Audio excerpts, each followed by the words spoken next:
नमस्कार, मी पंजाब डक. आज आहे 25 फेब्रुवारी 2026. तर राज्यातल्या सर्व शेतकऱ्याचा हरभरा काढणीस आलेलं आहे. माझं देखील हे हरभरा काढणीस आलेलं आहे, पण मी उद्यापासून सुरू करणार आहे. तर राज्यात फक्त आजच्या दिवसात खराब वातावरण राहणार आहे म्हणून हा अंदाज. पूर्व विदर्भ, पश्चिम विदर्भ, दक्षिण महाराष्ट्र, उत्तर महाराष्ट्र, कोकणपट्टी, खानदेश या सर्व शेतकऱ्यांना लक्ष द्यायचा. ज्यांचा हरभरा काढायचं आलं असेल त्यांना उद्यापासून सुरू करा. 26 तारखेपासून सुरू करा. ज्यांचा कांदा काढायला असेल त्यांना सुरू करा. तंबाखू काढायला हरकत नाही. त्याच्यानंतर बेदाना याच्या रॅकवर टाकायचं असेल तर ते टाकू शकता. कारण की राज्यात 26 तारखेपासून हवामान कोरडं राहणार आहे आणि 1 मार्चपासून राज्यात ऊन वाढणार आहे.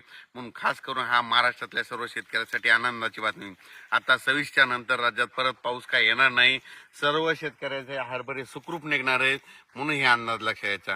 म्हणजे सांगायचं झालं तर 26 पासून ते 10 तारखेपर्यंत राज्यात कसलंही वातावरण पावसाचं राहणार नाही. त्यामध्ये सर्व शेतकऱ्यांनी आपण आपला हरभरा काढू शकतात. आपण आपलं कांदा काढू शकतात, गहू काढू शकतात, तंबाखू देखील काढू शकतात. म्हणून खास करून हे शेतकऱ्यासाठी आनंदाची बातमी. आता हे पाहू शकता आपलं देखील हे हरभरा आहे. तर हे काढणीस आलेलं आहे बघा. तर मी देखील आता उद्याच्याला सुरुवात करणार आहे. त्याचा उद्या काढताना देखील तुम्हाला व्हिडिओ देणार आहे. म्हणून पाहू शकता हे देखील हे आपलं संपूर्ण हरभरा आहे. मुद्दाम ठेवलं होतं कारण की पाऊस चालू होता, त्याच्यामुळं काल वारं सुटलं होतं, वाऱ्यानं उडून गेलं असतं.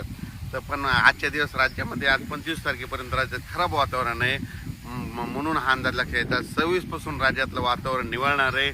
27च्या नंतर परत राज्यामध्ये कसलंही पावसाचं वातावरण राहणार नाही. ऊन वाढत जाणार आहे, उन्हाचा पारा वाढणार आहे म्हणून हा अंदाज सर्व शेतकऱ्यांनी लक्षात घ्यायचा. तर पूर्व विदर्भातले जिल्हे वर्धा, नागपूर, भंडारा, गोंदिया, चंद्रपूर, यवतमाळ, वाशिम, हिंगोली, नांदेड, अकोला या पट्ट्यातला अकोला, बुलढाणा या सर्व शेतकऱ्याला सांगू इच्छितो की आज 25 तारखेपर्यंत तुमच्या इकडे वातावरण खराब राहणार आहे. 26 पासून तुमच्या इकडलं वातावरण कोरडं होणार आहे. 26 तारखेच्या नंतर तुम्ही हरभरा काढू शकता. त्याच्यानंतर मराठवाड्यामध्ये नांदेड जिल्हा झालं, लातूर जिल्हा झालं, परभणी जिल्हा झालं, हिंगोली जिल्हा झालं, बीड जिल्हा झालं, जालना जिल्हा झालं, संभाजीनगर, धाराशिव ह्या सर्व शेतकऱ्यांनी तुम्ही काय करायचं की उद्यापासून हरभरे गहू काढणीसाठी पोषक वातावरण आहे. उद्यापासून हवामान कोरडं राहणार आहे म्हणून हा अंदाज त्या मराठवाड्यातल्या सर्व शेतकऱ्यांना लक्षात येतात. पश्चिम महाराष्ट्रातल्या सर्व शेतकऱ्याला सांगू इच्छितो की आता नेमके द्राक्षाचे प्लॉट सुरू आहेत. आता तुमच्याकडे ऊन वाढणार आहे. ऊन वाढल्यामुळं उन्हाची तीव्रता वाढत जाणार आहे म्हणून ही सर्व शेतकऱ्यांसाठी आनंदाची बातमी. म्हणजे सातारा, सांगली, सोलापूर, कोल्हापूर, पुणे, अहिल्यानगर, नाशिक या सर्व शेतकऱ्याला सांगू इच्छितो की फक्त आजच्या दिवसात ढगाळ वातावरण राहणार आहे. उद्यापासून हवामान कोरडं होत जाणार आहे म्हणून हे अंदाज लक्षात घ्यायचा.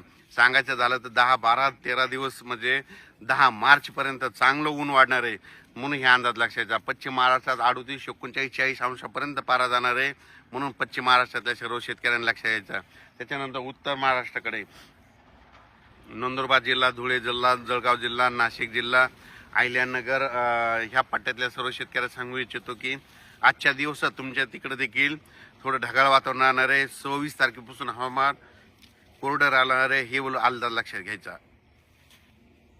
विदर्भ, पूर्व विदर्भ आणि पश्चिम विदर्भ 11 जिल्ह्यातल्या लोकांना सांगू इच्छितो. बुलढाणा घाटाच्या खाली नांदुरा, त्याच्यानंतर वर्धा, नागपूर, भंडारा, गोंदिया, चंद्रपूर, यवतमाळ, वाशिम, हिंगोली ह्या पट्ट्यातल्या सर्व शेतकऱ्यांना सांगू इच्छितो आजच्या दिवस तुमच्याकडे वातावरण खराब आहे पण तुमच्याकडे मात्र 1 मार्चपासून चांगलं 41-42 अंशापर्यंत विदर्भात उन्हाचा पारा वाढत जाणार आहे म्हणून विदर्भातल्या शेतकऱ्यांनी आपलं हरभरा काढू शकतात, गहू काढू शकतात, कांदा काढू शकतात म्हणून त्यांच्यासाठी खास करून आनंदाची बातमी.